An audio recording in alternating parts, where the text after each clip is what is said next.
In our previous video, we discussed evaluation of ourselves and our business and or department as an executive. And we disclosed the 3 questions that we need to ask ourselves to be able to develop an understanding of what is chaotic in our business or our department at this time. Therefore, we're going to talk about the extension of that conversation, which starts with balance. Okay, a lot of people talk about work-life balance.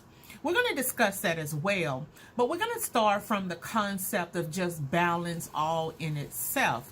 Balance is all in itself is that we have the ability to keep everything about our life at afloat. Okay, everything is at almost or a even equilibrium that causes us to have peace or relief. Now ask yourself, when was the last time you were at peace? And how did you identify the ability to keep that peace and that relief in your life? One thing comes to me is that we have to evaluate what we've put in our lives that we had not normally had the mindset or the distinction of putting in our lives to handle situations. You know, I've learned in my career that sometimes we make poor decisions out of desperation. Yes, I stated desperation. Now, what do I mean by that?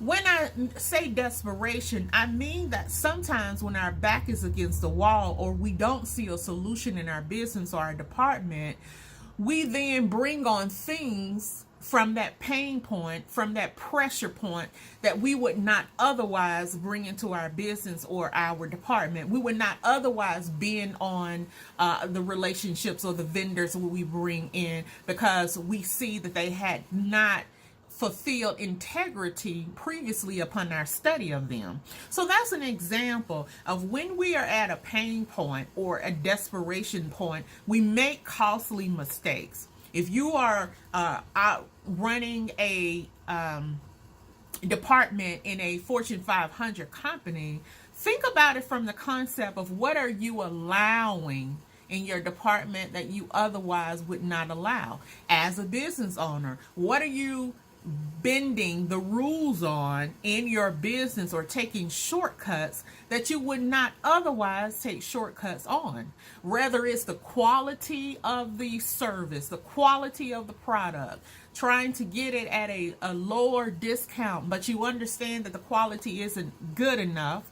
You just need to survive right now. So we're talking about making decisions out of desperation. How is that relevant to balance? When we have balance in our life, then we're able to think through things effectively to come up with a solution that would equal our mission in our department or our business.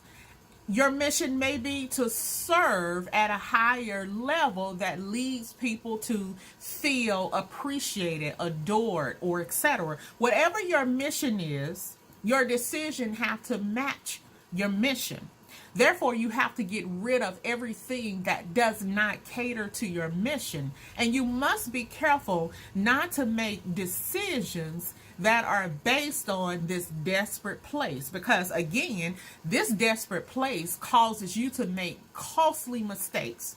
So if you purchase a product from a vendor that you know is not high quality, what is the return rate from your customers? How would that affect you? How would the shipping costs of returning things or refunding from your credit card merchant?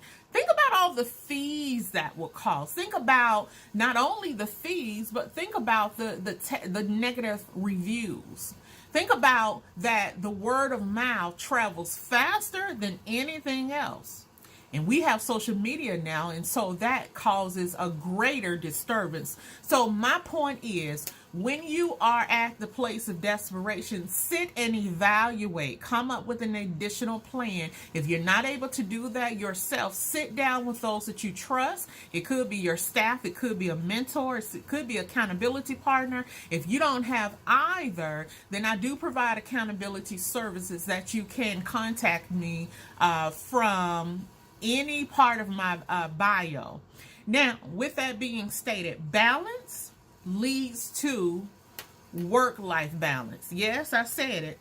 Balance leads to work-life balance. How can you have work-life balance if you don't even have the concept of understanding what's necessary for balancing your work, your home, your relationships, etc.? So first, you must have the fundamentals of what balance is, and balance really comes from the concept of understanding what your mindset is focused on.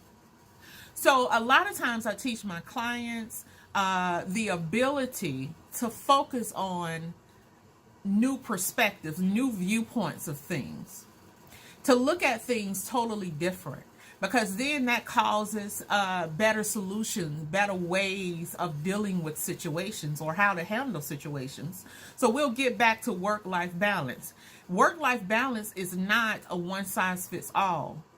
For an executive who runs a Fortune 500 as the vice president, balance for him or her does not look the same for a small business owner. Therefore, balance is not one size fits all. You must figure out what you need in your life to help you support and cultivate balance. We're going to be talking about that on the next video, how to cultivate balance, how to create it, how to cultivate it, and how to maintain it.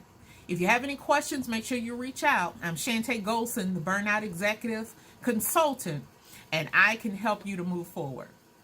Make it a great day.